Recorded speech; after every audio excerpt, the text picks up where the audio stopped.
ఎంతో రుచికరంగా గోబీ మంచూరియా నా స్టైల్లో ఇంట్లోనే ఎంతో సులువుగా ఎలా చేయాలో చూసేద్దామా.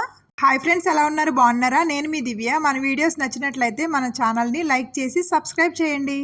ఇప్పుడు మనం ఒక బౌల్ తీసుకుని కాలీఫ్లవర్ మసాలా కోసం 1 కప్పు బియ్యం పిండి, 1 కప్పు కార్న్ఫ్లవర్, కొంచెం కారం, కొంచెం జీలకర్ర పొడి, కొంచెం సాల్ట్, కొంచెం మిరియాల పొడి, కొద్దిగా పసుపు, గరం మసాలా వేసి కొంచెం వాటర్ కూడా వేసుకుని బాగా మెత్తగా కలుపుకుని తీసుకుని ఒక పక్కన పెట్టుకుందాం.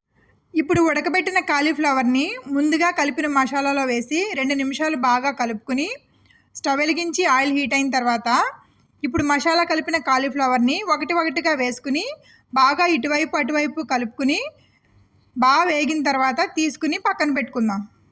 ఇప్పుడు మరి ఒక ప్యాన్ పెట్టి ఆయిల్ వేసి కట్ చేసిన అల్లం, వెల్లుల్లి, పచ్చిమిర్చి, కొంచెం కరివేపాకు, కొంచెం ఉల్లిపాయలు కూడా వేసి 2 నిమిషాలు బాగా ఫ్రై అయిన తర్వాత కొంచెం అల్లం వెల్లుల్లి పేస్ట్ కూడా వేసి బాగా ఫ్రై అయిన తర్వాత కట్ చేసిన క్యాప్సికమ్ కూడా వేసుకుని 2 నిమిషాలు బాగా ఫ్రై అయిన తర్వాత ఇప్పుడు టమాటా sauce, soya sauce, red chilli sauce, green chilli sauce కూడా వేసి 2 నిమిషాలు కలిపిన తర్వాత కొంచెం కార్న్ఫ్లవర్ వాటర్ని కూడా వేసి ముందుగా ఫ్రై చేసిన కాలీఫ్లవర్ ముక్కలను కూడా వేసి 2 నిమిషాలు బాగా అటు ఇటు కలుపుకుని బాగా ఫ్రై అయిన తర్వాత ఒక ప్లేట్లో తీసుకోవడమే.